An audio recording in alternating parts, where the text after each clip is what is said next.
Hello world, welcome back to codingscientist.com. We are on project number 26 and we are going to have some fun with snake game. So I will show you what exactly it is. So basically guys, snake game is a very popular, it's a fun game. I'm sure most of you would have got exposed to this particular game either physically on the board or on the computer.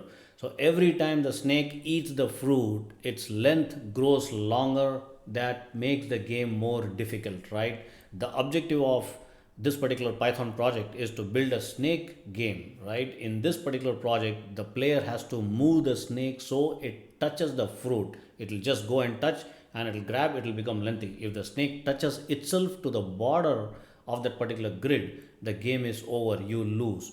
So basically to build this particular game, so we are using turtle module and the random module and the time module and the concept of the Python, of course, right? So these are the three libraries, the modules you got to install it.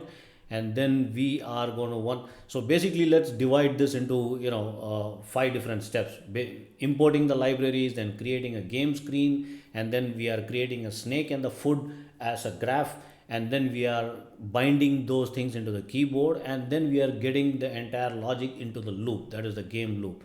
And after importing, so if you see here, after we create all these buttons and the widgets, so basically what we are trying to do is we are using the title function and the setup function and the tracer function, which will basically turn off the screen update and use it to set the height and the width of the screen. So that's how it works.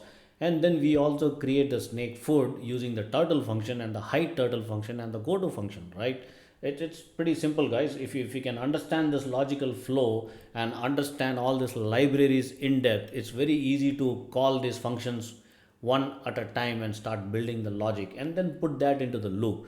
So that's how everything works. Now let's take a quick look and start playing this game so that you will get an idea what we are trying to build here. Let me run this program. Okay, so there you go. Now you need to use the arrow keys on your keyboard. The black square is the snake and the red one is your basically a fruit, right? So you got to go and capture that.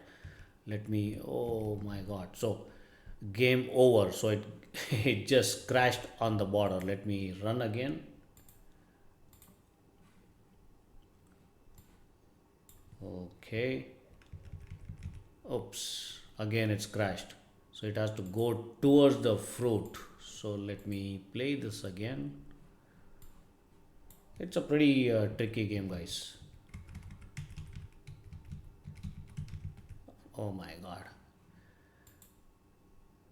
Let me try this again.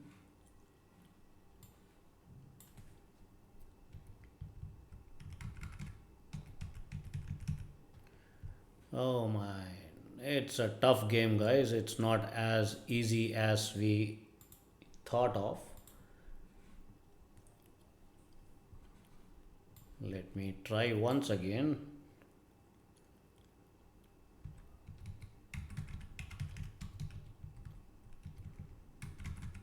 There you go. I got one at least. Okay, score of one, which is better than zero. So that's how this works, guys. It's little tough to play. Use all the four keys to run around and catch the fruit, and it becomes longer and longer and longer. So more the number of fruits you catch, more the scores you get. So it's a pretty interesting game. Now the most important aspect of this particular demo is you can start building multiple other objects here. You can not only the snake, but you can include a couple of other let's say for example dragon or maybe some other fruits, right? So you can have two different animals or two different characters playing together, so that is also possible within this loop. So think about it, think logically, and if you need any help, do leave a message. I will help you to build this across. All right guys, goodbye, see you.